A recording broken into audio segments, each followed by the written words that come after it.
Have you been Dungeon Master curious for some time, but have been too afraid or overwhelmed to try it out once and for all? Would you like some helpful tips to get the ball rolling and to start your first Dungeons and Dragons Dungeon Master session? Today's episode is all about first-time Dungeon Master tips. We're going to walk through some things that I wish I knew when I first started out, and things that, if you follow my advice, will make your first session more fun and easier. This is How to Be a Better DM, the podcast for overwhelmed and confused Dungeon Masters who just want to finally start completing their campaigns. I'm your host, Justin Lewis, and I've been a DM for over 3 years now. And with my co-hosts, Tanner Wayland and Kate Notley, we've been able to help Dungeon Masters overcome these types of challenges and have more fun playing D&D for over 140 episodes now. So, all that said, let's get to helping you. First thing, though, I do want to mention, come back tomorrow for a special episode. That's right, a bonus episode, not on a Thursday, coming out tomorrow. But as I go through these tips, I want you to know that these tips are just guidelines. You don't feel like you have to follow them, or each and every one of them even, as if they were gospel truth, right? Go with what feels right for you and what's going to give you the biggest bang for your buck, so to speak, right? And we're going to go through these somewhat fast because I know you have very little time. Tip number 1, go slow and deliberate. And maybe this is just a struggle that only I face, but I find that I tend to rush my words as if my tongue was falling down a hill or something. I start off slow, and then I gradually speed up and speed up and speed up and speed up. And instead, I would recommend taking the opposite approach. So just pause, breathe, slow down. The purpose of this tip isn't to make you Dungeon Master slower. Instead, it's to, 1, help you stay calm and collected, hence the breathing, and 2, it's to help you do things deliberately rather than reactionary. When you're a deliberate DM, you have the presence of mind to add in those important details that make immersion so much more possible. Number 2, follow the fun. Sometimes as a DM, we fall into the trap of thinking that just because we prepared something, or we wrote it down, or if it's in the module, that means we have to do it. Wrong. You are the curator of the gaming experience at your table. That means if anyone is not having fun, you can do something about it. That also means if you are not having fun, you can skip the boring bits and get to the good stuff. In fact, I would say that if your table does seem to be in somewhat of a rut, jump forward, skip past some of the boring stuff. That's why montages were invented. Follow the fun. Do whatever is the most fun as much as possible, and skip everything else. Number 3, let your players do some of the work. Though you are the DM, you don't need to be the only person at the table pulling your weight. You don't need to come up with every NPC and every shop name. You can outsource that to some of your players. And in a different way, when you coach your players through writing backstories, you are outsourcing some of the story as well. See, if they write a good backstory, all you need to do is pull important points from it, and then you create encounters, and half the work is already done. The last way to get your players to do just some of the work is by slowly coaching and incentivizing, that's a good word, incentivizing them to do wonderful role-playing. That's why the mechanic of inspiration was invented. It's to incentivize good role-playing. So train them. And then from time to time, they'll go into a roleplay session, and you honestly won't have to do very much at all. Tip number 4. This one's actually really, really important. Do homebrew early and often. This is a very important tip, in my opinion. And you actually might hear this on my DM Rules, Dungeon Master Rules series on Instagram that I do. But I'm going to say it here again. Building out homebrew creations is a very involved process. Asterisk, right? It depends. But more than anything, you want what you create to be balanced and not break the game and be perfect for the encounter you build the thing for. And really, the hardest part about making homebrew stuff is making it balanced. It takes time. The higher level characters you have, the more powerful the homebrew stuff you create will need to be to challenge them. So as the homebrew stuff gets higher leveled, it's going to get more complicated. Do you follow? So higher characters equals higher homebrew equals more complexities. If you can start building out homebrew things early on, both in your DMing career and in any particular campaign, you're going to get better at making homebrew things that are balanced.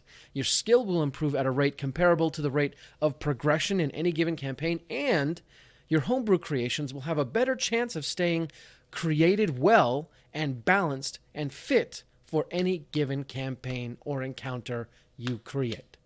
Do homebrew early and often. Tip number 5, read everything you can. As a DM, you have to know a lot and create a lot. And someone once said, I don't know where I heard it, but we don't create anything anymore. Instead, they said that we synthesize it. We take parts from things that we've seen and we mish it together in very interesting and creative ways. I don't know if that's true, but you certainly need to take time to read and learn as much information as possible. Everything in your brain is going to come together to help you make better and better stories. So when it comes to D&D source books and modules, this rule still applies, even if you are a homebrew fanatic, right? Why reinvent the wheel?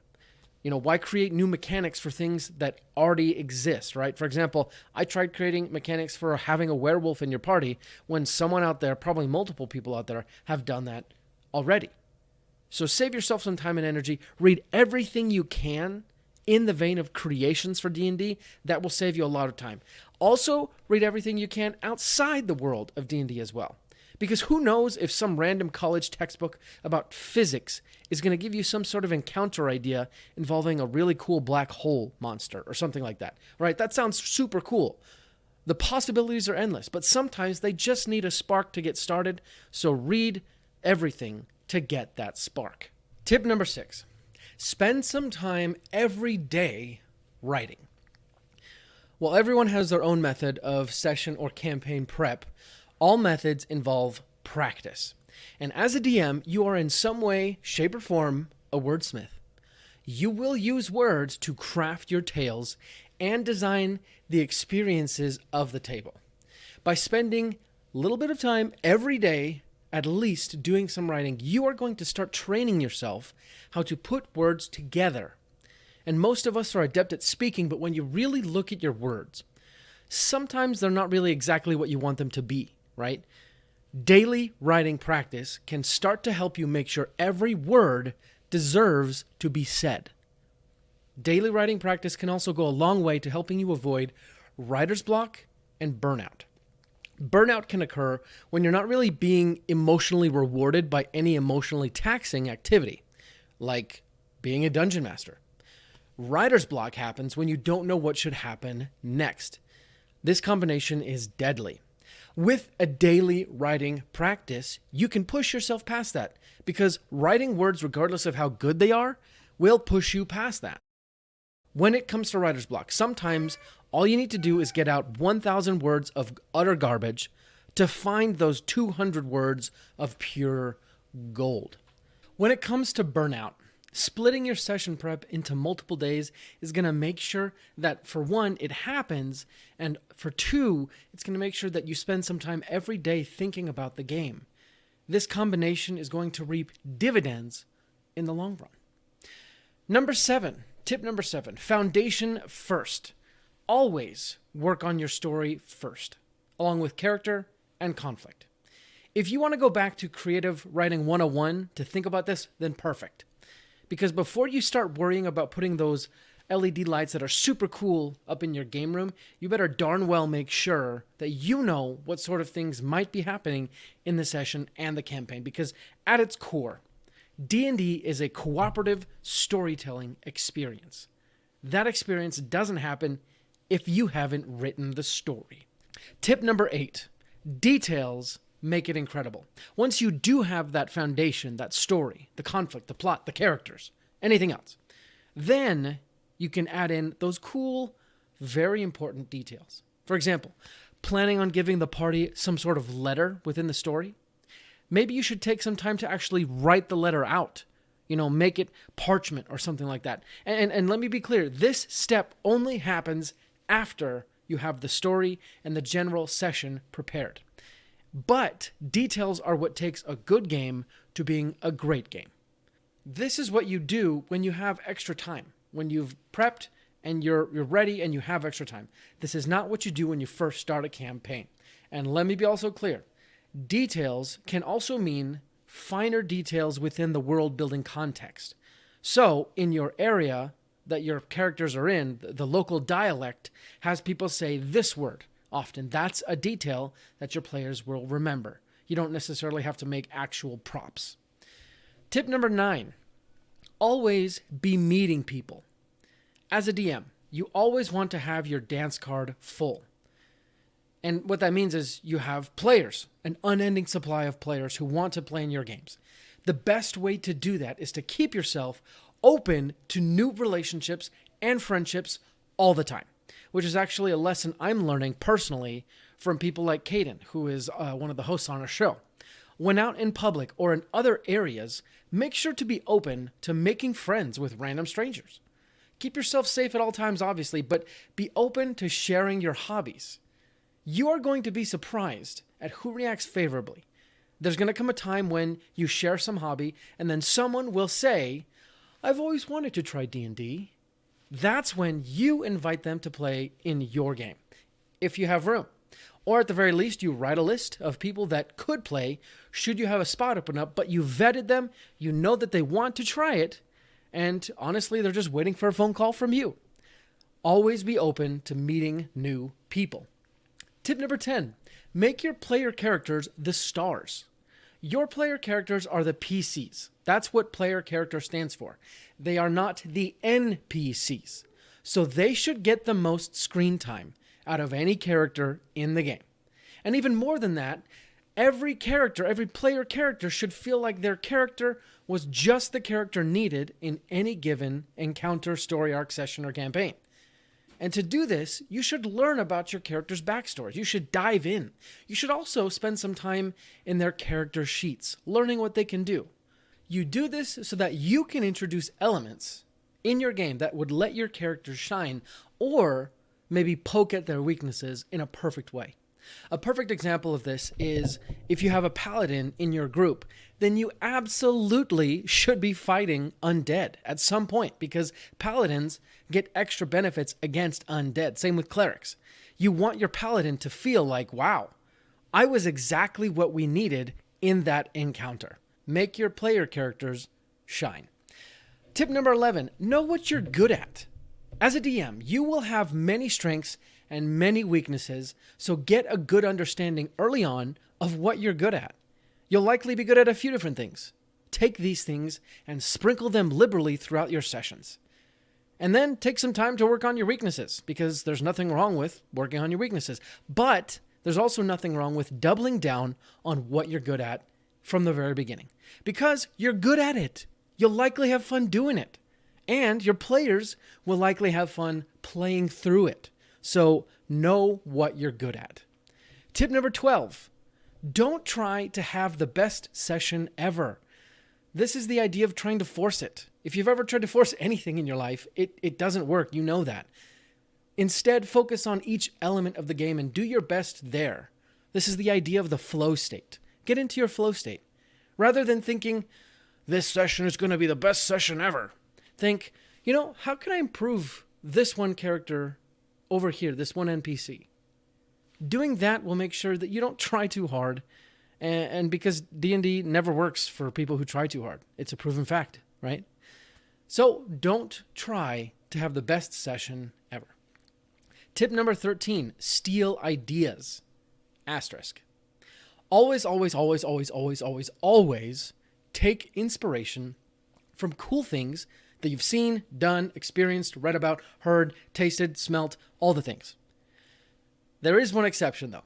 If you are trying to make money with your D&D game somehow, then don't do this unless you have the rights to any particular intellectual property, right? Otherwise, full on copy the coolest stories you've ever heard of. There's nothing wrong with that. And actually, in some way, many of us play D&D so that way we can live out those cool stories that we love so much, right? How cool would it be to fight next to Driz Do'Urden, the dark elf from the Underdark? Use that feeling and make the game fun for your players. So steal ideas. Tip number 14, it is okay to look things up. Let me tell you, no one knows all the rules by heart. And that person who does know the rules by heart, they probably aren't that fun to play with anyways. So it's okay to look up rules. In fact, it's okay to look up rules in the middle of a game, in the middle of combat. Just tell your players to wait for a second and entertain themselves because they're adults and they should be able to handle that while you look up the rule. Also, don't forget to breathe. You'll find an answer within about 5 to 10 minutes and then the game will proceed. It's not a big deal. And even if the first session is literally just you looking up stuff the whole time, whatever, that's fine. Because next session, you're going to look up less things. Because every time you look something up, you'll learn a little bit more and become a little bit more confident and the game will get better. So just remember, it's okay to look things up. Tip number 15, success is measured by people's enjoyment. Your D&D game is not a TV show. It's not a YouTube channel, so you don't need to worry about people outside your group. It's not going to get canceled. Instead, know that you are a success if the people in your group are laughing, talking, and enjoying themselves, and most importantly, they want to come back. You know you are a successful Dungeon Master if you the DM, are enjoying yourself. And the best success measure is if someone in the group says or feels, I can't wait until next session. That's how you know you're a successful DM. So remember, success is measured by people's enjoyment. Tip number 16, you will get better. I don't know who needs to hear this one, but no matter who you are, no matter what you are, no matter where you are, no matter who you are, I said that already, but all the things, you will get better. Even if you're the first time DM, never done anything like this before, you will get better. And even if you feel like you're the worst DM in the world, you will get better. Every session, every encounter, every second will see you as a better DM than the last. And right now you might be thinking that this is too hard or that there are too many rules or, the hobby's too saturated or that no one wants another actual play show. Maybe that one's just me. But don't worry, you'll get it. You can't see it right now, but there's going to come a time when you look back and you think, geez, I've come a really long way. So promise me, don't give up. You will get better. Tip number 17, you make the rules. No matter what anyone else says, you make the rules at your table. Other people might get to vote on whether or not they like those rules just by showing up to play with you or not. But at the end of the day, you're the DM, you make the rules. Whatever works at your table works. It doesn't matter what I or anyone else says. I'm just kind of like an armchair quarterback right now telling you what to do. And you're the actual one in the game. So you're the one making decisions and you're the one telling the story. You don't need me to tell you that you're doing it wrong because guess what? You aren't. You're doing it right because you're the one doing it. So trust yourself. Make the rules and remember that you are the Master Commander. If you haven't heard that or seen that YouTube video, let me know. Reach out to me on Instagram. It's a great YouTube video. But yeah, number 17, you make the rules. Tip number 18, commit. I've been talking a lot about this one lately. Commit. With everything you do in your D&D game, commit to it. Whether it's the little funny voices that you want it to do or some other gimmicky prop. If you go in half-hearted, your players are going to register that, and they're going to behave accordingly. They're going to not really go in fully. But if you, on the other hand, go in and you treat it like a serious thing, your players may giggle a little bit, and they'll have some fun. But then, when it comes to it, they'll realize that it is a serious thing, and that you've committed to give them 110%. They're going to reach inside themselves and do the same thing. Long-term commitment beats raw talent every time. Commitment is what gave us Hannah Montana and the Jonas Brothers, for better or worse.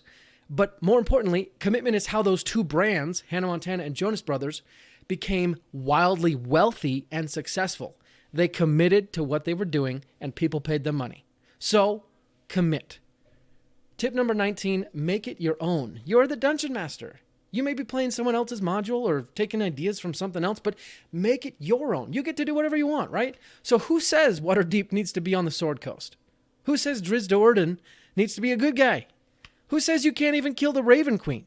You're the Dungeon Master. You get to choose everything. I mean, almost everything, because obviously there are still players, but you get to choose basically everything. So make it your own. Tip number 20, listen to podcasts and watch YouTube videos, wink, wink. I know this tip is somewhat self-promotional, and obviously you should keep listening to How to Be a Better DM because let's face it, we do have quite amazing content. And obviously you should tune into our actual play D&D show, Pact and Boon, when it releases very, very, very soon. Wink, wink. But more than that, you should just keep listening and watching to everything you like. Every D&D show that you consume can help you improve your game, even if it's just by 1%. More on that later. Watch shows like this that give you tips. Listen to the actual play D&D shows that are so popular. Or just consume shows that focus on world building or story writing or terrain building or anything else, right? Maybe watching NCIS will help you be a better dungeon master. All of it can help. And frankly, whatever you like, that's going to make the game that much more fun. So keep doing it. These tips might seem simple, but at their heart, they're powerful. They will help you tell better stories and dungeon master better than you've ever DM'd before. Your friends are going to start asking you to be their DM. Not because you're the only DM they know, but because you're the best DM they know. Keep practicing, keep playing, and let me leave you with just one more bonus tip. If you can make every session just 1% better, pretty soon you will be the world's greatest DM.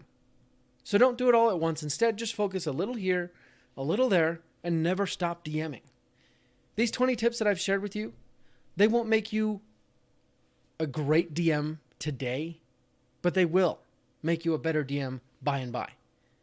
Follow these tips, and I promise you, you'll skip so many mistakes that I've made personally, and actually start to find your own tips that maybe could be added to this list. And when you do, I'd love to hear them. As a host of this show, I've had people who've been playing D&D for 20 plus years reach out and thank me for the tips I've shared on this show. On the flip side, I've heard incredible tips and techniques from dungeon masters who've been playing for only like a year. No matter who you are, no matter how long you've been playing, you have something to offer this hobby, so don't hide it. Go and DM and show the world and your table just how awesome you are. Just let me know how it goes when you do, because I count myself lucky to be able to hop on this microphone and talk to you like I do every week. I love doing this, and I'm grateful that you've given me this opportunity. You listen to me, giving me your attention. It's such a precious commodity in this day and age, actually an irreplaceable treasure. So I regard your gift as sacrosanct. And I can assure you that my other co-hosts, Tanner and Caden, we recognize the great trust you put in us. And we do everything in our power to make sure that every time you put your headphones on and you hear, "Welcome back to How to Be a Better DM," you're getting the best experience possible. And we're going to continue doing that week in and week out, so thank you. Thank you for your support. We're going to be back next week to delight, instruct, entertain you. But until then, let's go ahead and roll initiative.